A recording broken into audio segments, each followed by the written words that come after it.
प्यारे बच्चों नमस्कार।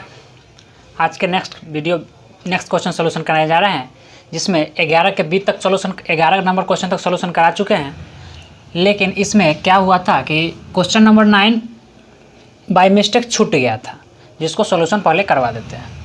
एक पाइप का क्वेश्चन नंबर 9 कहता है आपके बुक का, एक पाइप का आंतरिक अनुप्रस्थ काट का क्षेत्रफल 100 वर्ग सेमी है, तो इस पाइप के 10 मीटर लंबाई में कितना पानी आएगा। एक पाइप है,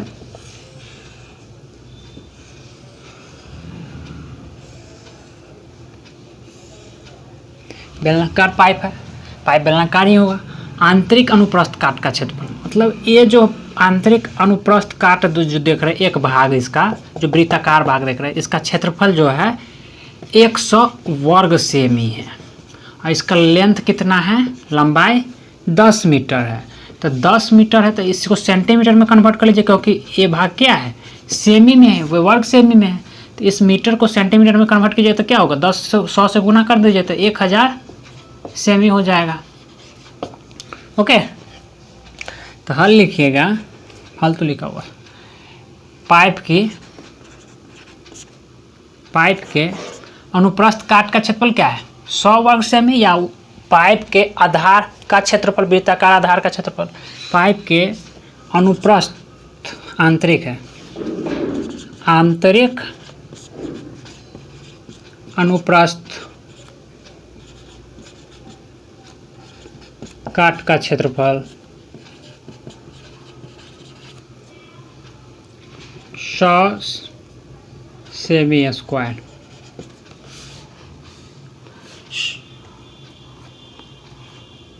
100 वर्ग सेमी। चलिए अब क्या कहता है, ऊंचाई दे रहा है, लेंथ दे रहा है, मतलब लंबाई दे रहा है, मतलब ऊंचाई है।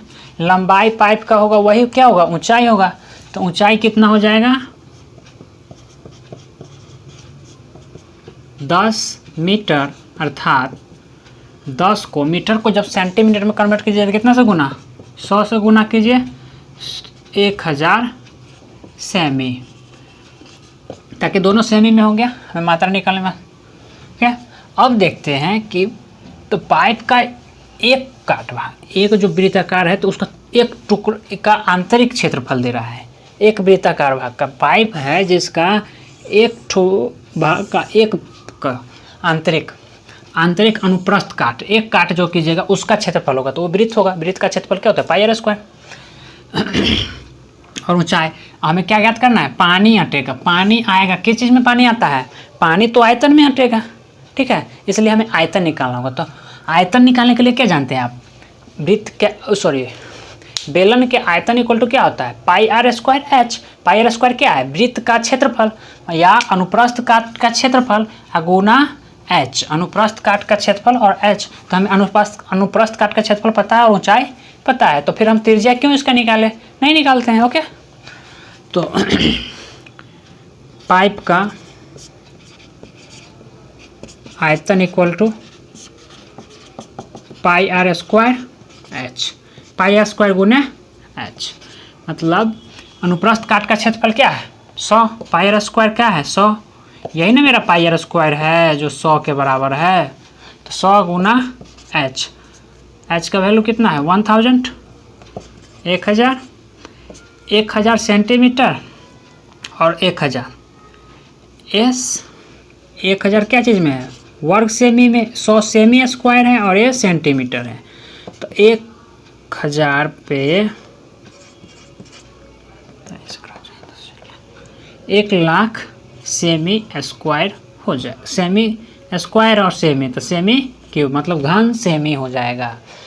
तो अब बताइए 1000 सेमी क्यूब इक्वल टू क्या होता है, 1 लीटर होता है। 1000 cm cube equal to 1 litre.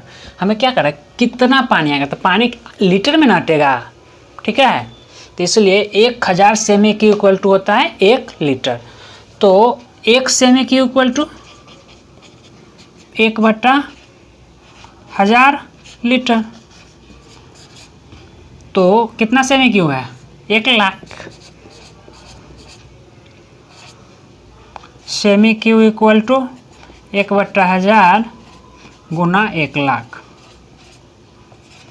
अब देखिए जब इसको काटिएगा तो क्या होगा 100, 30 से काट दीजिए 30 तो 100 बच जाएगा।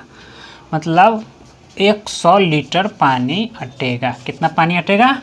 100 लीटर पानी इसमें अटेगा। लंबाई जब कब रहेगा? लंबाई कितना है? 10 मीटर तब, अर्थात 1000 सेमी। और इसका अनुप्रस्थ काट का क्षेत्रफल अर्थात वृत्त का क्षेत्रफल दे रहा है। बेलन का आधार कैसा होता है? वृत्ताकार होता है। वृत्त का क्षेत्रफल ही अनुप्रस्थ काट का क्षेत्रफल के बराबर होता है। ठीक है, तो वही हमने लगा दिए πr² गुना h लगा करके फट से हम उसको किए। 1,00,000 सेंटीमीटर क्यों हुआ? 1000 सेंटीमीटर की इक्वल टू 1 लीटर, तो 1 सेंटीमीटर की इक्वल टू 1/1000 कर दीजिए और आप कट कर सकते हैं 100 लीटर। ओके, नोट कीजिएगा इसे।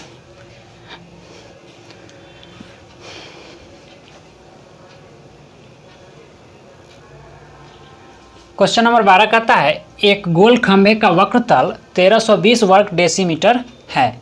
यदि उसकी ऊंचाई 15 डेसीमीटर हो तो खंभे का व्यास निकालिए। वक्रतल कितना है? वक्रतल क्या होता है? एक खंभा है, एक खंभा है, ठीक है, जिसका वक्रतल, तो ये वक्रीय सतह जो होता है वही वक्रतल होता है। जो वक्राकार सतह, वक्र पृष्ठ क्षेत्रफल जो होता है वही वक्रतल होता है खंभा का। ओके, तो वक्रतल 1300 कितना है? ये 1320 वर्ग डेसीमीटर है। डेसीमीटर नहीं दिख रहा है क्या? चलिए 1320 वर्ग डेसीमीटर आपको दिया जा रहा है। यदि इसकी ऊंचाई 15, ऊंचाई कितना है? 15 डेसीमीटर, तो कह रहा है खंभे का व्यास निकालना। खंभे का क्या कह रहा है? व्यास निकालिए। खंभे का व्यास निकालने के लिए क्या कीजिएगा? हमको वो त्रिज्या पहले निकालना पड़ेगा, तभी ये व्यास पता चलेगा। तो त्रिज्या निकालने के लिए क्या करना होगा? खंभे का ये वर्ग डेसीमीटर है, तो क्या चीज़ है? ये वक्र पृष्ठ क्षेत्रफल है। तो बताइए खंभे का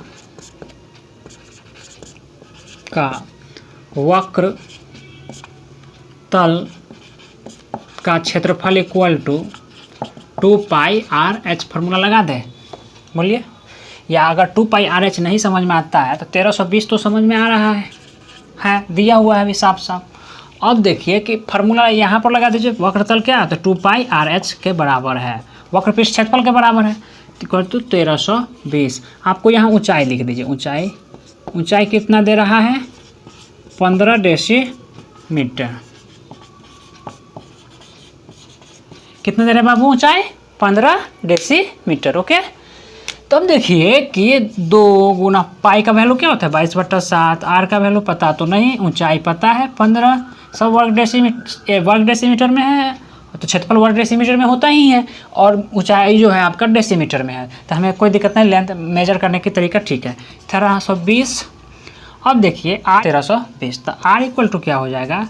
1320 गुना ये नीचे वाला 7 कहाँ चला जाएगा? यहाँ, और 2 गुना 22 गुना 15, ऊपर वाला नीचे चलाएंगे भाग देने के लिए। अब 2 से इसको काटिए,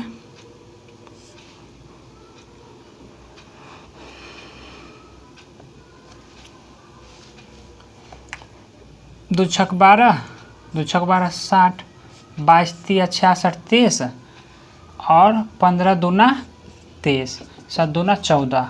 त्रिज्या कितना हो गया? 2 गुना, या डायरेक्ट यहाँ 14 लिख दिया तो 14 डेसीमीटर। त्रिज्या कितना हो गया? 14 डेसीमीटर। तो व्यास हमसे पूछा जा रहा है। क्या पूछा जा रहा है? व्यास निकाले। तो व्यास इक्वल टू क्या हो जाएगा? 2r। 2 गुना r का वैल्यू 14, 14 दूना 28 डेसीमीटर। हमसे क्या पूछा जा रहा था? व्यास पूछा जा रहा था। व्यास निकालने के लिए क्या कीजिएगा? त्रिज्या को 2 गुना कर दीजिएगा। त्रिज्या आ गया है। ओके, नोट कीजिएगा इसे। नेक्स्ट क्वेश्चन है 13। यदि किसी लंबवृत्तीय बेलन के आधार का क्षेत्रफल 38.5 38.5 वर्ग सेमी है, मतलब मीटर सेंटीमीटर स्क्वायर है, और ऊंचाई 84 सेमी, ऊंचाई कितना है? 84 सेमी हो तो बेलन का वक्र पृष्ठ क्षेत्रफल ज्ञात करें। हमें क्या ज्ञात करना है? वक्र पृष्ठ क्षेत्रफल ज्ञात करना है, जिसके लिए हमें क्या चाहिए था? ऊंचाई और त्रिज्या चाहिए था। लेकिन हमें यहाँ मिल क्या रहा है? बेलन के आधार का क्षेत्रफल मिल रहा है। तो बेलन के आधार कैसा होता है बाबू? बोलिए। बेलन का आधार जो होता है वृत्ताकार होता है। बेलन के आधार एक ऐसा है वृत्ताकार है, तो इसी का क्षेत्रफल दे रहा है 38.5। ये क्षेत्रफल दे रहा है, एरिया दे रहा है, ठीक है, वर्ग सेमी में। तो बेलन के आधार वृत्ताकार होता है, आप ऐसे भी लिख सकते हैं। इसलिए आधार का क्षेत्रफल इक्वल टू क्या है? आधार का क्षेत्रफल इक्वल टू 38.5। आधार क्या होता है? क्षेत्रफल पाई आर स्क्वायर। फार्मूला 38.5। फार्मूला क्या होता है? Pi r square. आधार का क्षेत्रफल पाई आर स्क्वायर के बराबर होगा। अब पाई का वैल्यू रख दीजिए 7 गुना r square equal to 38.5। R square equal to 38.5 गुना 7/22। अब ये 7 कहाँ चले जाएगा? इससे क्रॉस मल्टीप्लिकेशन हो जाए तो ऊपर चले जाएगा, और 22 कहाँ चलेगा? डिवाइड में आ जाएगा। ओके, तो देखते हैं इसको काटने के लिए। तो इसको इजी थोड़ा करने के लिए, डेसिमल से हटाने के लिए डेसिमल 10 कर लीजिए। अब 385 385 दिख रहा है। अब क्या कीजिएगा इसको? अब देखिए काट के इसको 5 से आसानी से कट जाएगा। 5 दूना 10 और 5 से काटेगा इसको तो 5 सत्ते 35, 5 सत्ते 35 और 3 और 5 5 सत्ते 35 और 11 दूना 22 और 11 सत्ते 77। अब ये कट गया आपका, अब नहीं कटने वाला है। 7 सत्ते 49, ये क्या दिखा? 7 का स्क्वायर बट्टा 2 का स्क्वायर, अर्थात आर स्क्वायर इक्वल टू 7/2 का whole square. R equal to √7/2 का होल स्क्वायर। या स्क्वायर से स्क्वायर काट कैंसिल हो गया। आर इक्वल टू क्या मिला? 7/2 डायरेक्ट लिख सकते हैं। अब कहता है हमें त्रिज्या पता है और ऊंचाई कितना दे रहा है यहाँ? 84 सेंटीमीटर। ऊंचाई कितना है? यहाँ भी आप लिख सकते थे, कोई दिक्कत नहीं है, यहाँ लिख दीजिए क्योंकि अब हमें ज़रूरत पड़ेगा। 84 सेमी और त्रिज्या कितना है? सेमी में है। तब आ जाइए वक्र पृष्ठ, बेलन का वक्र पृष्ठ क्षेत्रफल। तो बेलन का वक्र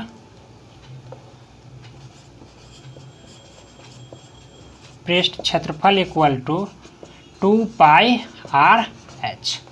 तो दो बेलन का वक्र पृष्ठ क्षेत्रफल क्या पूछ रहा है? वक्र पृष्ठ क्षेत्रफल क्या होता है? ये वाला भाग, ये भाग वक्र है, तो 2πr/h। तो 2 गुना पाई का वैल्यू 22/7, आर का वैल्यू आपको क्या है? 7/2 और h कितना है? 84। 7 से 7 काट दीजिए, 2 से 2 काट दीजिए, 22 गुना 84 कर दीजिए।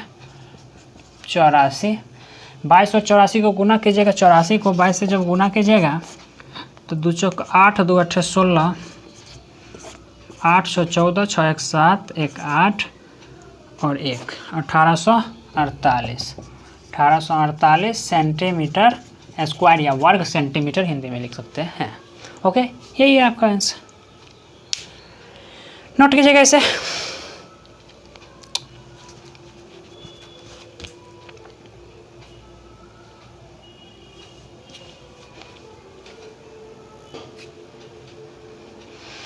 क्वेश्चन नंबर 14 का एक कर रहा है, एक बेलन का आयतन 5720 घन सेमी, आयतन हमेशा घन सेमी, तो घन सेमी में देखिए है, और व्यास 20 सेमी है, तो इसकी ऊंचाई मालूम करना है।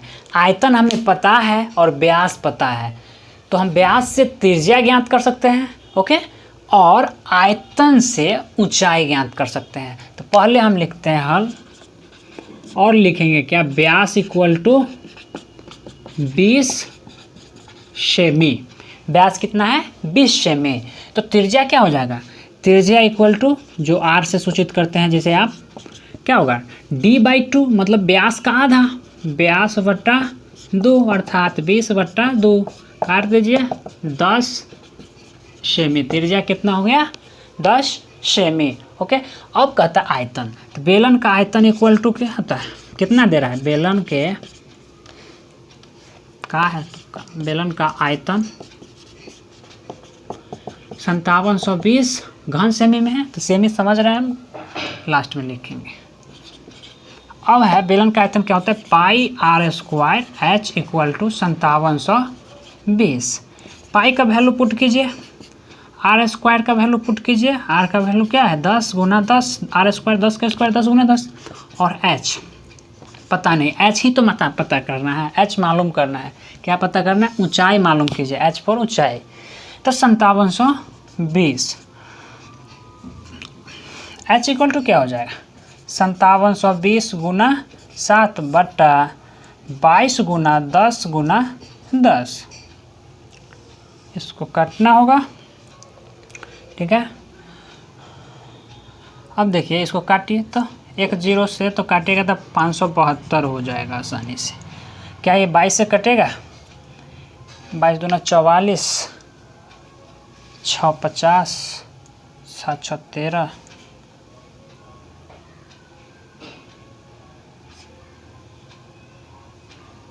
2 से 11 कीजिए, हल्का कर लीजिए पहले। 2 दूना 4, 2 5, 2 8 16, 2 6 12, हाँ कट जाएगा। और 11 दूना 22, 11 6 66। और अब इसको पहले गुना कर लीजिए, 26 गुना 7 बट्टा 10, ताकि हमको डेसिमल में निकालने में आसान होगा। ओके, 6 दूना 12, 7 दूना 14, 6 7 42 के 2 हासिल 4, 7 दूना 14 4 18, 182 बट्टा 10, अर्थात जब भाग दीजिएगा तो 18.2 सेंटीमीटर आंसर हो जाएगा आपका। 18.2 सेंटीमीटर आंसर हो जाएगा बाबू। ओके, नोट कीजिएगा इसे। हमने क्या किया, बेलन का आयतन बराबर 5720, पाई का वैल्यू पुट किया, आर स्क्वायर है तो आर का वैल्यू क्या है 10, 10 का स्क्वायर है तो 2 बार लिखिएगा, और ऊंचाई पता नहीं है, ऊंचाई ही मालूम करना है, और 5720 के बराबर कीजिएगा। एच बराबर 5720 गुना, नीचे वाला ऊपर गुना में आ जाएगा बराबर के साइन, और ऊपर वाला जितना है सब क्या आ जाएगा डिवाइड में। इसको काटिएगा बारीकी से, तो 10 से काटिएगा तो क्या हो जाएगा 572 बचेगा, और फिर पुनः 2 से काट दीजिएगा तो 11, और इसको काटिएगा 2 से तो 286, 11 से भाग दीजिएगा 26 बार में कट जाएगा। ठीक है, 26 गुना 7 कर दिया तो 182, अब बट्टा में 10 बचा हुआ है। 10 से भाग काटे नहीं है क्योंकि कट जाता तो फिर डेसिमल देने में परेशानी, तो 10 से भाग देने में क्या होता है ईजी होता है, इसलिए 18.2 हो जाएगा। Okay,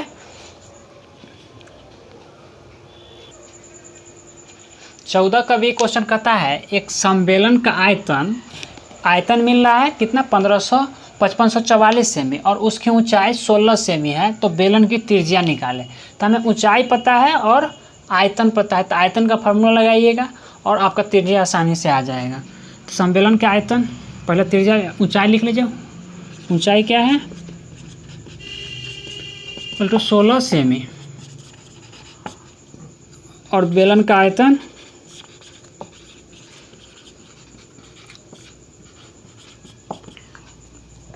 5544 semi cube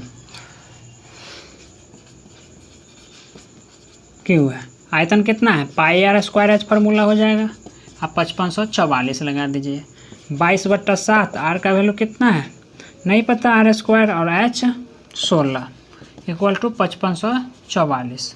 are square equal to क्या बचेगा 5544 गुना 7 नीचे में तो ऊपर जाएगा गुना में, और 22 गुना 16, ठीक है, equal to r square equal to 441 जो होगा 21 का 21/2 का स्क्वायर 441, तो आर इक्वल टू क्या बचेगा 21/2। चलिए इसको काटिएगा तो 63 गुना 7/4 आएगा, 441/4, और आर स्क्वायर इक्वल टू 21/2 का होल स्क्वायर, स्क्वायर से square cancel, r equal to 21/2 अर्थात 10.5 सेमी। त्रिज्या इक्वल टू हो जाएगा 10.5 सेमी। आज के वीडियो में इतना ही रहने देते हैं, आप लोग इसको इतना बनाइएगा। अगर आपको समझने में परेशानी होगा, कोई प्रॉब्लम हो, हम उम्मीद करते हैं कि आपको ये प्रॉब्लम नहीं होना चाहिए। अगर ये प्रॉब्लम होता है तो आप इसे कमेंट में लिखें क्या प्रॉब्लम होती है। Thank you.